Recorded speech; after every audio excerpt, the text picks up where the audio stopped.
गौतम बुद्ध ने कहा था कि एक क्रूर जंगली जानवर की तुलना में एक धोखेबाज और दुष्ट मित्र से अधिक डरना चाहिए, क्योंकि जानवर केवल आपके शरीर को नुकसान पहुंचाता है, लेकिन एक कपटी और धोखेबाज मित्र आपकी बुद्धि को नुकसान पहुंचाता है। केवल एक बुरा मित्र ही आपको ऐसी स्थिति में पहुंचा सकता है जहां आप महसूस करें कि यह दुनिया बहुत बुरी है, अब यहां रहने से क्या फायदा। और ऐसा ही होता है जब आपको धोखा दिया जाता है। आपको धोखा दिया जाता है और केवल वही व्यक्ति धोखा खाता है जो दूसरे पर आंख मूंद कर भरोसा करता है। हम तुरंत किसी पर भरोसा नहीं करते। भरोसा धीरे धीरे बढ़ता है, लेकिन एक समय के बाद यह भरोसा इतना मजबूत हो जाता है कि हम उस व्यक्ति के प्रति अपनी आंखें, कान और दिमाग बंद कर लेते हैं। और तब ऐसी स्थिति होती है कि हमारा सबसे भरोसेमंद व्यक्ति ही हमें सबसे बड़ा धोखा दे देता है, कि हमारा संसार से विश्वास उठ जाता है और हम हर किसी को संदेह की दृष्टि से देखने लगते हैं। वास्तव में यह संसार धोखे पर चल रहा है। हम किसी न किसी को धोखा देते रहते हैं हमारे जीवन में कहीं न कहीं, और लोग भी हमें धोखा दे रहे हैं। दूसरों द्वारा धोखा देना तो समझ में आता है, लेकिन हम खुद को वर्षों से धोखा दे रहे हैं। हम खुद को ऐसी चीजों के बारे में समझाते हैं ताकि हमें सच्चाई का सामना न करना पड़े, और हम अपनी ही छोटी सी दुनिया में खोए रहे। धोखा या विश्वासघात दो धारी तलवार की तरह है। हमें लगता है कि हम दूसरे व्यक्ति को धोखा देकर उसे बेवकूफ बना रहे हैं, लेकिन यह धोखेबाज तलवार सामने वाले की भी उतनी ही गर्दन काटती है जितनी भविष्य में हमारी गर्दन काटती है। दोस्तों, आज की इस बौद्ध कहानी के माध्यम से जानेंगे कि हम धोखे और विश्वासघात से खुद को कैसे बचाएं, और वीडियो के अंत में हम 10 ऐसे संकेतों के बारे में जानेंगे जो एक धोखेबाज और झूठे व्यक्ति में पाए जाते हैं। एक युवक बहुत गुस्से में है, पहाड़ी से कूदकर आत्महत्या करने जा रहा था। जैसे ही वह पहाड़ी की चोटी पर पहुंचा तो चिल्लाया कि यह दुनिया इतनी बुरी क्यों है, यहाँ हर कोई इतना स्वार्थी क्यों है, अब मेरे जीने का कोई मतलब नहीं है। उसी पहाड़ी की चोटी पर एक बौद्ध भिक्षु अपने ध्यान में लीन था। उस युवक की तीव्र क्रोध भरी आवाज सुनकर वह व्यायाम से उठा। वह तुरंत समझ गया कि यह युवक यहाँ आत्महत्या करने आया है।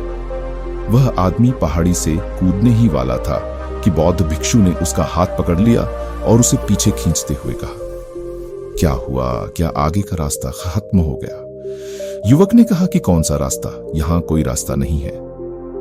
मैं यहां से कूदकर आत्महत्या करने जा रहा हूं। बौद्ध भिक्षु ने कहा कि एक दिन सभी को मरना है, लेकिन तुम इतनी जल्दी में क्यों हो? युवक ने कहा, क्योंकि यह दुनिया रहने लायक नहीं है। यहाँ हर कोई स्वार्थी और धोखेबाज है। जिस पर मैंने भरोसा किया उसने मुझे धोखा दिया।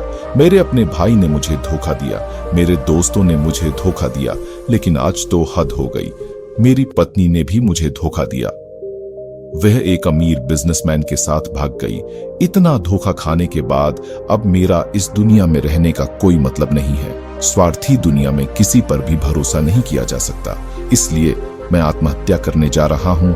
बौद्ध भिक्षु बोले, क्या तुम स्वार्थी नहीं हो? क्या आप पर भरोसा किया जा सकता है? उस व्यक्ति ने कहा, मैंने आज तक किसी को धोखा नहीं दिया, किसी को धोखा नहीं दिया। आप चाहे तो मेरे गांव जाकर पूछ सकते हैं। लोग अक्सर मेरा फायदा उठाते हैं, लेकिन मैंने आज तक किसी का बुरा नहीं किया। बौद्ध भिक्षु ने कहा, मैं तुम पर भरोसा नहीं कर सकता। तुम्हें मुझे यह साबित करना होगा कि तुम स्वार्थी व्यक्ति नहीं हो। व्यक्ति ने पूछा, मुझे यह साबित करने के लिए क्या करना होगा? तुम्हें साथ रहना होगा। मैं अगले 1 साल तक अपने आश्रम में रहूंगा, तभी मुझे पता चलेगा कि आप एक ईमानदार व्यक्ति हैं या आप भी दूसरों की तरह स्वार्थी और धोखेबाज हैं। आदमी ने कहा, ठीक है, मैं 1 साल तक आपके साथ आपके आश्रम में रहूंगा और खुद को साबित करूंगा। बौद्ध भिक्षु लाया। वह युवक उसके साथ उसके आश्रम में गया और उसे अपना शिष्य बना लिया। अगली सुबह बौद्ध भिक्षु ने नए शिष्य को अपने पास बुलाया। मुझे आप पर भरोसा नहीं है, लेकिन आप फिर भी जाकर भिक्षा मांगते हैं। तब तक मैं आपके अन्य गुरु भाइयों को शिक्षा देता हूं। वह युवा शिष्य गुरु को प्रणाम कर भिक्षा मांगने चला गया। आज से पहले उसने कभी भी भीख नहीं मांगी थी, इसलिए उसे भीख मांगने में बहुत परेशानी हो रही थी। उसके मुंह से भीख मांगने के लिए शब्द नहीं निकल रहे थे। उसका अहंकार उसे रोक रहा था, लेकिन उसके अंदर एक अहंकार जाग रहा था। मालिक को गलत साबित करने के लिए उसने भीख मांगी और वह भिक्षा लेकर वह स्वामी के पास लौट आया। उसके हाथ में भिक्षा देखकर गुरु ने कहा कि तुम कुछ तो भरोसेमंद हो। मैंने सोचा था कि तुम भीख नहीं मांग पाओगे, लेकिन तुमने मुझे गलत साबित कर दिया। मेरे साथ मेरी कुटिया में आओ, मैं तुम्हें वहां कुछ दिखाना चाहता हूं। गुरु शिष्य को अपने साथ अपनी झोपड़ी में गए। झोपड़ी के ऊपर एक बर्तन लटका हुआ था।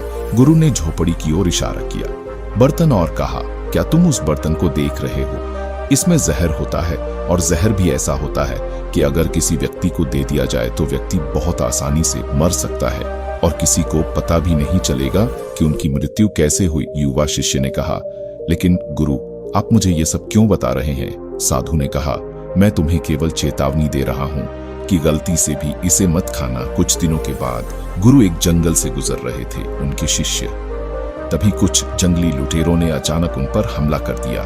सभी शिष्य अपनी जान बचाने के लिए इधर उधर भागने लगे, लेकिन वृद्धावस्था के कारण मास्टर दौड़ने में सक्षम नहीं थे। यह उस युवा शिष्य को अनुभव हुआ और उसने वीरता का परिचय देते हुए अपने गुरु को डाकू से बचाया और आश्रम ले आया। आश्रम पहुंचकर गुरु ने सबके सामने शिष्य की बहुत प्रशंसा की और कहा कि मेरा नया शिष्य तुम सबसे बेहतर है, जिसने अपनी जान जोखिम में डालकर मेरी जान बचाई और मुझे यहाँ सुरक्षित पहुंचाया। आज तक मुझे उस पर विश्वास है। उस दिन के बाद से हर सुबह जब भी गुरु उस शिष्य से मिलते हैं तो उनसे एक बात कहना कि मुझे तुम पर पूरा विश्वास है। धीरे धीरे गुरु का उस पर विश्वास हो गया। शिष्य बढ़ता गया और बात इतनी बढ़ गई कि गुरु ने एक दिन शिष्य को अपने पास बुलाया और कहा कि मेरा कोई बेटा नहीं है, लेकिन तुम मेरे बेटे की तरह हो। मैं अब बूढ़ा हो गया हूँ, इसलिए मैं चाहता हूँ कि मेरी मृत्यु के बाद तुम इस आश्रम की बागडोर संभालो। आपके हाथों में। शिष्य ने कहा कि गुरु, यदि आपकी यही इच्छा है तो आपकी खुशी की जिम्मेदारी मैं भी उठाऊंगा। इतना कहकर शिष्य चला गया। कुछ दिनों के बाद गुरु बीमार पड़ गए तो उन्होंने आश्रम के सभी शिष्यों को बुलाया और यह घोषणा कर दी कि मेरे बाद यह युवा शिष्य इस आश्रम को चलाएगा। धीरे धीरे दिन बीतते गए और उस युवा शिष्य के मन की बेचैनी बढ़ती गई। आश्रम पर जल्द से जल्द कब्जा करने की चाहत बढ़ने लगी। वह हर सुबह गुरु के पास दर्शन के लिए जाता था, यदि उसके स्वास्थ्य पर कोई प्रभाव पड़ता, लेकिन मास्टर जी का स्वास्थ्य दिन ब दिन बेहतर होता जा रहा था। अब उसके सब्र का बांध टूटने लगा। उसकी रातों की नींद हराम हो गई। वह हमेशा यही सोचता रहता था कि मालिक को रास्ते से कैसे हटाऊं और किसी को पता भी नहीं चलता। कभी कभी वह सोचता है कि मालिक को नदी में धक्का दे दूं, लेकिन अगले ही पल दूं उसे एहसास होता है कि मालिक को रास्ते से कैसे हटाया जाए। एक अच्छा तैराक वह तैरकर बाहर निकल आएगा। कभी कभी वह सोचता है कि मैं टीचर का गला घोंटकर मार डालूंगा। सबको पता है कि मैं मास्टर का विश्वास पात्र हूं, इसलिए मुझ पर किसी को शक नहीं होता। लेकिन फिर वह सोचता है कि अगर थोड़ी सी भी गलती हुई तो बात बिगड़ सकती है। मुझे कोई ऐसा रास्ता खोजना होगा जिससे मालिक की भी मृत्यु हो जाए और सभी को लगे कि यह स्वाभाविक मृत्यु है, और भगवान को यही मंजूर था। एक दिन वह युवा शिष्य गुरु के पास उनकी कुटिया में बैठा था। तभी उसकी नजर ऊपर लटके बर्तन पर पड़ी।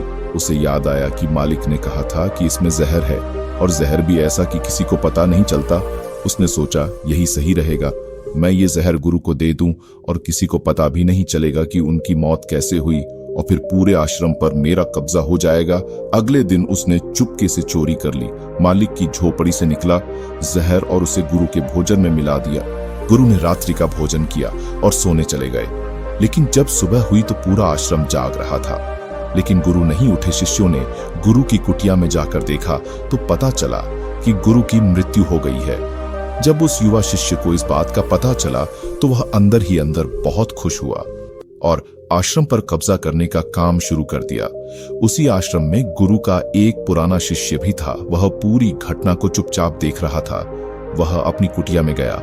वह वहां से एक दवा लाया और उस दवा को मास्टर को दिया। थोड़ी ही देर में मास्टर की चेतना लौट आई और वह बिल्कुल ठीक होकर बैठ गया। यह सब देखकर उस युवा शिष्य के पैरों तले जमीन खिसक गई। वह बहुत घबरा गया। गुरु ने बाकी शिष्यों को अपने अपने काम पर भेज दिया और युवा शिष्य को अपने पास बुलाकर कहा कि क्या तुम अब भी विश्वास करने के योग्य हो? क्या तुम मुझे धोखा नहीं देते? क्या आप स्वार्थी नहीं हैं? शिष्य गुरु के चरणों में गिर पड़ा और बोला, मुझे नहीं पता कि मुझसे यह अपराध कैसे हो गया। मैंने आज से पहले किसी को धोखा नहीं दिया। लोग मुझे धोखा दे रहे हैं, लेकिन पता नहीं क्यों और कैसे मैंने आज तुम्हें धोखा दिया। मालिक ने कहा कि तुम मुझे धोखा नहीं दे सकते, क्योंकि मैंने कभी तुम पर भरोसा नहीं किया। मैंने कभी किसी पर भरोसा नहीं किया। मैं केवल अपनी आंखों से जो देखता हूँ उस पर भरोसा करता हूँ, और मैं तुम्हारे अंदर लालच देख सकता हूँ, और मैंने जानबूझकर तुम्हें यह लालच दिया था। क्योंकि इंसान किसी को धोखा देने के सिर्फ 3 ही कारण होते हैं। पहला स्वार्थ, दूसरा लालच और तीसरा ईर्ष्या। युवा भिक्षुओं ने गुरु से पूछा, लेकिन गुरु, मैं अपने आप को स्वार्थ, लालच और ईर्ष्या से कैसे मुक्त रख सकता हूं? गुरु ने कहा, खुद को पढ़ो, खुद को जानो, अपने अंदर उतरने की कोशिश करो। इंसान में बहुत संभावनाएं हैं। वह कर सकता है, अपने लिए कुछ भी बनाओ, वह कुछ भी हो सकता है। और जब आप में बदलाव आए तो अपने अंदर झांकें और जानने की कोशिश करें कि आप क्यों बदल रहे हैं, तुम्हें कौन बदल रहा है, क्या यह बदलाव अच्छा है या बुरा। आत्मनिरीक्षण का प्रयास करें। गुरु की यह बात सुनकर शिष्य ने फिर से उनके पैर पकड़ लिए और बोला, गुरुजी, मैं आपका शिष्य बनना चाहता हूं और जानना चाहता हूं कि मैं कौन हूं और मैं क्यों बदलूं। गुरु ने कहा कि हमारे आसपास ऐसे बहुत से लोग हैं और ऐसे बहुत से लोग हुए हैं जो इस बात का उदाहरण है कि उन्होंने कभी किसी को धोखा नहीं दिया। उनका स्वार्थ, लालच और ईर्ष्या कभी किसी को धोखा नहीं दिया। व्यक्ति तभी धोखा देता है जब उसे लगता है कि वह जो कर रहा है उसे कोई नहीं देख रहा है, और भविष्य में यह बात किसी को पता नहीं चलेगी और वह जो कर रहा है वह सही है। पकड़े जाने के बाद वह अपने बचाव के लिए और भी तर्क देता है कि मैं कुछ नहीं कर सका, यही आखिरी रास्ता था, मेरे पास मजबूरी थी। लेकिन हर धोखे के पीछे का सच यही है जो इंसान जानबूझकर अपने फायदे के लिए करता है। गुरु ने शिष्य की आंखों में देखते हुए कहा, याद रखना, जब हम किसी को धोखा देते हैं हमने उसकी आंतरिक चेतना को चोट पहुंचाई और वह इतनी बुरी तरह आहत हो जाता है कि वह किसी पर भी भरोसा नहीं कर पाता। वह अंदर ही अंदर बहुत उदास और अकेला महसूस करने लगता है। इसीलिए अगर आप चाहते हैं कि कोई आपको धोखा न दे, इसलिए अपनी आंखें, कान और दिमाग खुले रखें। लोगों पर भरोसा करें, लेकिन बहुत ज्यादा भरोसा न करें कि वे आपका फायदा उठाना शुरू कर दें। हमेशा अपने सबसे महत्वपूर्ण कार्यों पर नियंत्रण रखें और अपने जीवन की बागडोर कभी भी दूसरों के हाथों में न सौंपें। और समय समय पर खुद को जांचते रहें। जिस धोखे से आप बचना चाहते हैं, क्या आप भी वैसा ही धोखा किसी और के साथ कर रहे हैं? और अगर फिर भी कोई आपको धोखा देता है तो निराश न हो, क्योंकि धोखा खाने के बाद हर धोखा इंसान को कुछ न कुछ सिखाता है। व्यक्ति पहले से अधिक सतर्क और सावधान हो जाता है। इसलिए केवल एक धोखे के कारण अपना जीवन बर्बाद न करें और इसे एक सबक के रूप में लें और आगे बढ़ें। मास्टर ने कहा, ये एक धोखेबाज व्यक्ति के 10 लक्षण हैं। एक चालाक व्यक्ति के जो आपको धोखा दे सकते हैं और आपके मन की शांति छीन सकते हैं। निराशा के गहरे सागर में डूबकर वह आपकी जिंदगी खत्म कर सकता है। पहली निशानी, जो व्यक्ति झूठा होगा, धोखेबाज होगा, वह आपसे सब कुछ छिपाएगा। आप उसके बारे में दूसरे लोगों से जान लेंगे और जब आप पूछेंगे तो वह कहेगा जिसे वह उनके साथ काफी समय बिताने के बाद भी बताना भूल गए। आप उसके बारे में ज्यादा नहीं जानते होंगे कि वह आपके बारे में क्या सोचता है, उसकी जिंदगी में क्या चल रहा है। आप इस बारे में हमेशा भ्रमित रहेंगे क्योंकि वह आपसे सब कुछ छिपाएगा, क्योंकि वह एक सच्चा आदमी नहीं है। एक सच्चे आदमी को अपने बारे में बताने में कोई समस्या नहीं होती है। वह आपसे लगभग हर चीज साझा करता है, लेकिन एक धोखे बहुत सावधानी से चलता है। इसलिए हमें इन पर ध्यान देना चाहिए।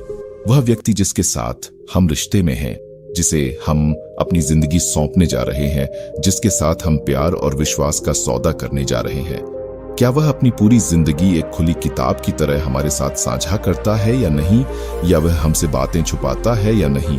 अगर वह छुपाता है तो वह व्यक्ति बहुत बड़ा धोखेबाज है।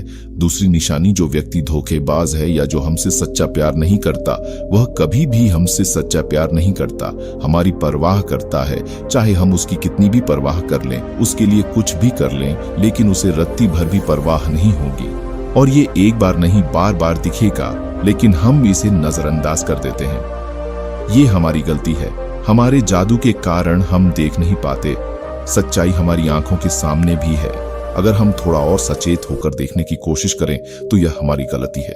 तब हमें पता चलेगा कि उसे हमारी कोई परवाह नहीं है। तीसरा संकेत, जो व्यक्ति धोखेबाज है वह बहुत बड़ा झूठा भी है। उसके अपने शब्द खुद से मेल नहीं खाते, उसकी जुबान बदलती रहती है, वह अपनी बात नहीं रखता, लेकिन हम उसके झूठ में फंस जाते हैं, इसलिए हम उसे नहीं पहचानते।